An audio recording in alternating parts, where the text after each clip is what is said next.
கிரகப்பிரவேசம்க்கு நான் கட்டியிருந்த ப்ளூ சாரிக்கு பின்னாடி ஒரு கதையே இருக்குன்னு சொல்லியிருந்தேன். ஜூலை 6, 2025 அது ஒரு சண்டே மார்னிங் எங்களோட எக்ஸ் ஹவுஸ் ஓனர் என் கணவருக்கு கால் பண்ணி வீட்டை வெக்கேட் பண்ண சொல்றாரு. அவருக்கும் எங்களுக்கும் எந்த பிரச்சனையும் இல்ல. பட் திடீர்னு அவருக்கு சில நபர்கள் கொடுத்த பிரஷரால எங்களை காலி பண்ண சொன்னாரு. மார்ச் 2018 அந்த வீட்டுக்கு குடி போனேன். இப்போ மார்ச் 2026 வெக்கேட் பண்ணிட்டு வந்தேன். சோ 8 இயர்ஸ் அந்த வீட்டுல ரெண்டுக்கு இருந்தாச்சு. அந்த வாரத்துல இருந்தே ரெண்டுக்கு வீடு தேட ஆரம்பிச்சோம். ஜூலை 13, 2025 சண்டே மார்னிங் எனக்கு அர்ச்சனா என்கிற நபரிடமிருந்து வாட்ஸ்அப்ல ஒரு மெசேஜ் வருது. எப்போதுமே அர்ச்சனா எனக்கு ஹாப்பி திவாலி, ஹாப்பி பொங்கல்னு ரொம்ப ரேரா வாழ்த்து மெசேஜஸ் போல தான் அனுப்புவாங்க. சடனா ஜூலை 13 இப்படி ஒரு பர்சனல் மெசேஜ் அனுப்பியிருந்தாங்க. அதே சண்டே எங்க சொந்த வீடு இருக்கிற ஏரியாக்கு நாங்க வாடகை வீடு தேடிட்டு வரோம். அப்போ இந்த புது பில்டிங் எங்க கண்ணுல படுது. சும்மா உள்ள போய் பார்க்கலான்னு தான் வந்தோம். சண்டே கூட மார்க்கெட்டிங் ஆட்கள் ஆபீஸ்ல இருந்தாங்க. ஒரு ரிசப்ஷன் ரூம்ல எங்களை உட்கார வச்சு வாட்டர் பாட்டில் எல்லாம் கொடுத்து உபசரிச்சு இந்த ப்ராஜெக்ட் பற்றிய வீடியோ எல்லாம் பிளே பண்ணி காட்டினாங்க. நானும் என் கணவர் சாத்விக் 3 பேர் மட்டும் தான் வந்தோம்.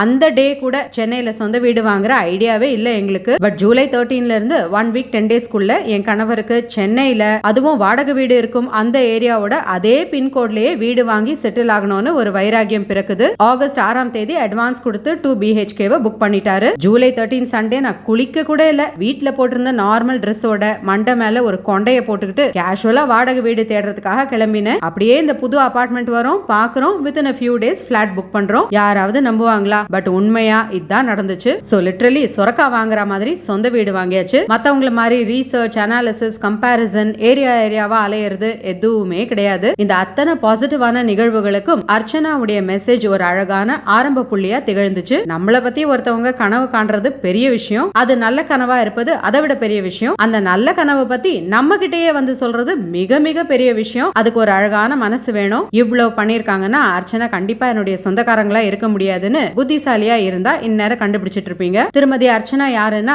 நான் 8 இயர்ஸ் வாழ்ந்த வாடகை வீட்டுல எனக்கு முன்னாடி குடியிருந்த ஒரு டெனன்ட். அர்ச்சனாவுடைய கணவர் நினைவாக்கவே இந்த ப்ளூ கலர் சாரி வாங்கி கிரக பிரவேசம்க்கு கட்டிக்கிட்டேன். என் கணவர் பட்டு வேஷ்டி சட்டை அணிய வேண்டிய கட்டாயம். சோ என் பிள்ளைகளுக்கு கிரீன் கலர் ஷர்ட்ஸ் தச்சு போட வச்சுட்டேன். என் கணவரும் பூஜை எல்லாம் முடிஞ்ச அப்புறம் ஒரு கிரீன் ஷர்ட்க்கு சேஞ்ச் ஆயிட்டாரு. அண்ட் சகோதரி அர்ச்சனா கிட்ட ஒரே ஒரு வேண்டுகோள் தான். எங்களை பத்தி இது போல நிறைய கனவு காணுங்கம்மா. நீங்க கனவு கண்டாலே கண்டிப்பா இது போலவே பழிச்சிடும். பட் சாரி மட்டும் கொஞ்சம் ஈஸியான கலர் காம்பினேஷனா இருக்கட்டும்மா. இந்த டார்க் ப்ளூ சாரியை கண்டுபிடிக்க நான் டி நகர்ல பச்சைப்பா சில்க்ஸ், நாயுடு ஹால், பிரசாந்தி, போத்தீஸ்னு பல கடைகள் ஏறி இறங்கிட்டேன். ஃபைனலா டி நகர் RMKVல தான் இந்த சாரி எனக்கு கிடைச்சது. இது கூட ப்ராப்பர் ரெட் பார்டர்னு சொல்ல முடியாது. ஒரு மாதிரியான பிங்கிஷ் டோன் இருக்கும். கொஞ்சம் அட்ஜஸ்ட் பண்ணிக்கோங்கம்மா அர்ச்சனா. சாரி விலை என்னன்னு கெஸ் பண்ணி கமெண்ட் பண்ணுங்க. சரியான விடை பின் செய்யப்படும். இன்னொரு ஷார்ட்ஸ்ல சந்திக்கலாம். பாய்.